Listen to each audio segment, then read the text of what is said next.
We've got the Mikolo half rack and dual cable machine to take a look at. There's a lot to love about this machine, especially at the price point, and maybe a few things to not be so excited about. But let's dive into all of that because there's a lot to cover. But before we get into the video, hi, my name is Ryan Treadaway, founder of TreadawayTraining.com. If you want to work with me and my team to transform your health and your body, click the link down in the description. And also take note that this product was sent by Mikolo for review, and there's a link for it down in the description as well. If you use that link, it does help the channel. Let's get into it, and we'll just take a look at it from top to bottom, starting with the dimensions. This thing is 86 inches tall. It is 62 inches wide, and it is 53 inches deep. So it is pretty compact for a dual cable and a half rack, and there's a lot of nifty features hidden in this rack. And again, we're just kind of going from top to bottom. So immediately, one of the things that I love about this thing from the price point specifically is that it is packed with features that typically you would see on more expensive machines. So we have all these handles up here to hang your cable attachments. Coming down the post here, they've made sure to utilize every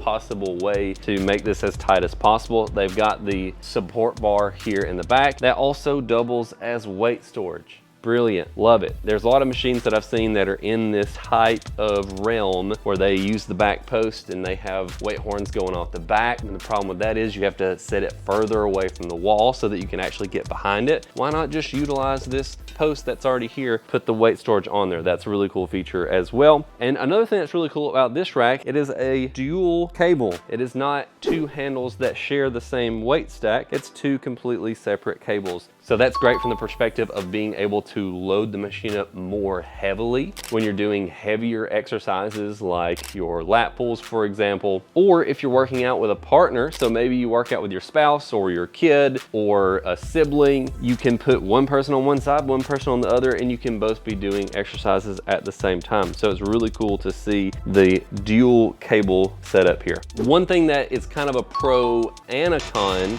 and either way is pretty clever, they've used this square tubing, which is the guide rod for the cables, as the back leg of the machine itself. So it plays a support role as well as acting as the guide rod for the weight to slide up and down on. Now I say that's a pro and a con because it does allow the machine to be more compact, so that's great. And it is pretty smooth. It's as smooth as you could expect a square tube guide rod to be, but of course having two circular guide rods is always, or almost always, gonna be smoother than a square tube by default. But with how compact this is, it really would have been difficult for them to have a two guide rod system. So it's kind of a design choice. And I actually did talk to Mikolo about this, and they basically said exactly that it was kind of a design choice, that they wanted to be able to use the guide as a support to make it more compact. And that's why they went with a square tube instead of dual guide rods. So it's just kind of a, you know, in order to make it more compact, this is the way that it came out. But like I said, it does feel pretty smooth considering it's a square tube design. And looking at the cables themselves, one thing that I like about it is that they adjust easily. Sometimes with these more budget-minded machines, they don't always adjust easily up and down. This one is easy, one-hand adjustment, no problem whatsoever when it comes to adjusting this cable. And better J-cups than I actually would have expected for this price point. It's got dual layers of UHMW plastic and a pretty tall surface here, support surface for the weight. So that's pretty exciting. I actually had a friend take a look at this rack and he said the same thing. He picked up the J-cups and he was like, wow, I would not have expected them to put these J-cup on such a inexpensive machine. Then we have our half rack spotters. These are 18 inches deep, I believe. And then coming on down to the very bottom, we have our two support feet out in front. And there are 5 different places that you can put band pegs. And you have a low row foot platform that actually folds down and gets out of the way. And then you have this little part that supports the foot platform. And it's also pretty cool because that is removable so that it can be completely out of the way. But also this is where you're supposed to put the landmine.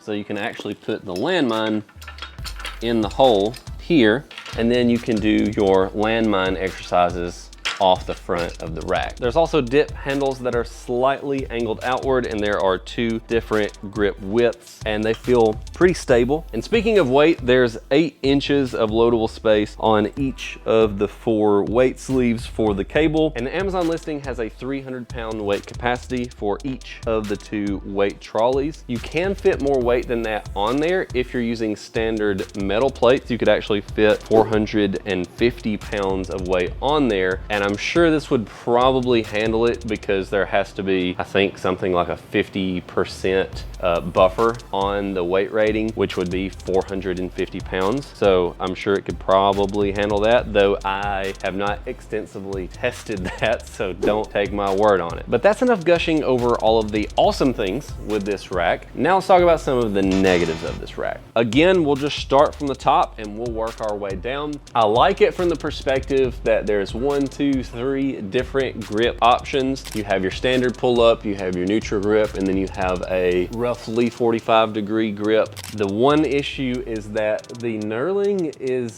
not amazing to start with, and then they painted over the knurling. So the knurling is almost non-existent. Mikolo, I know you're watching. This is one area that I would definitely improve, and one thing that I will say about Mikolo is they do listen to feedback, so I would expect this issue to probably be fixed in the future. But as of right now, I'm not a fan of the pull-up bar. Thing number 2 is just a decorative thing. This little shield piece right here is very thin metal, and it's just flexible. You can see me just literally take it and bend it back and forth. I honestly would just probably do away with it. This is a budget machine anyway. It doesn't have to look the coolest in the absolute world. I would either just do away with it entirely, or I would make the design to where it cuts up a lot more aggressively instead of this little cut up, and I would just bring it way up here to where it's a lot shorter and therefore isn't such a long piece of thin metal and won't bend. Continuing down the line, we run into the first issue that's actually a big issue, but only if you're tall. For me, I can use this machine with all the functions perfectly fine. I'm 6 foot tall, so I'm a little bit above average, but not an absolute giant. If you are maybe 6'3", 6'4", and up, you're gonna have a harder time using this machine because you actually can't use the top 2 holes on the uprights with a barbell. Because when you have a barbell on here, when you're in the top 2 positions and you're going to slide your plates on,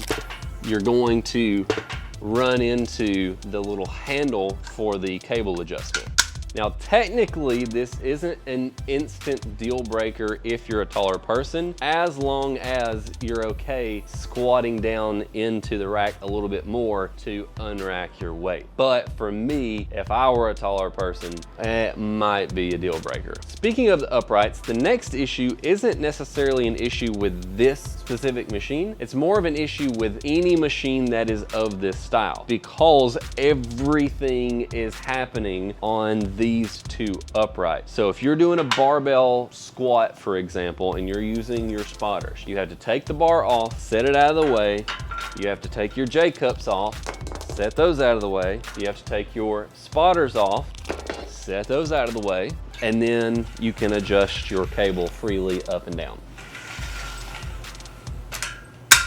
One thing that's not a deal breaker, but I would have liked to have seen, is at least one more set of weight horns here. You could have easily moved this one up a little bit, this one down a little bit, and stuck a third one in the middle. Again, that might be a lot to ask for when we're talking about a super budget machine, but it still might have been nice to see. Another thing I want to make note of is doing lat pulls on this machine. If you look at the handle here, you'll see that there's a center hole, but then there's also 2 side holes, which tells me that you're able to do a lat pull off of one side, or you can attach both cables to these 2 side holes, and then you can do lat pulls in the middle. That way you can have additional weight and you can go heavier with your lat pulls. I've only done that specific exercise on this machine one time, and it was maybe a teeny tiny bit weird that I was pulling in the middle of 2 separate weight stacks, but it actually didn't feel too awkward. The only issue is that there's no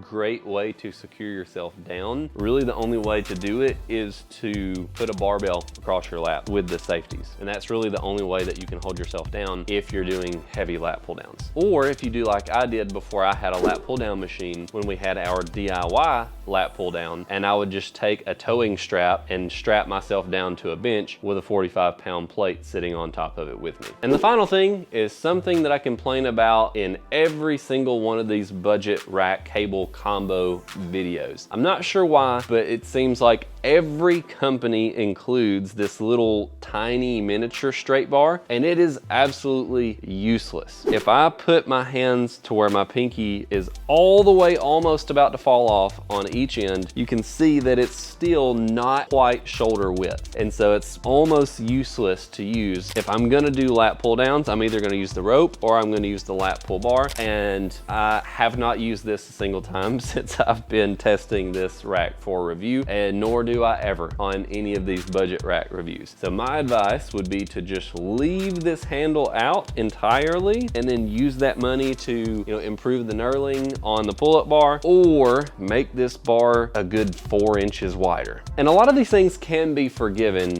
when you consider the price point. This machine on Amazon as of recording is $649 with a $100 coupon as well to bring the total down to $549, which I think is an amazing price for what you're getting here. Is it the best rack in the entire world? No. Are there things that need to be improved about it? Yes. But at just over 500 bucks, you're not gonna get the best rack in the world. At this price point specifically, this rack is potentially at least in the running for my favorite budget rack. If you're interested, click the link down in the description. As always, God bless you and your family, and we'll see you next week. But before we get into the video, hi, my name is Ryan. But before we get into the video, hi, my name is Ryan Treadaway, founder of TreadawayTraining.com. If you're a busy parent and you want to take control of your health, check out.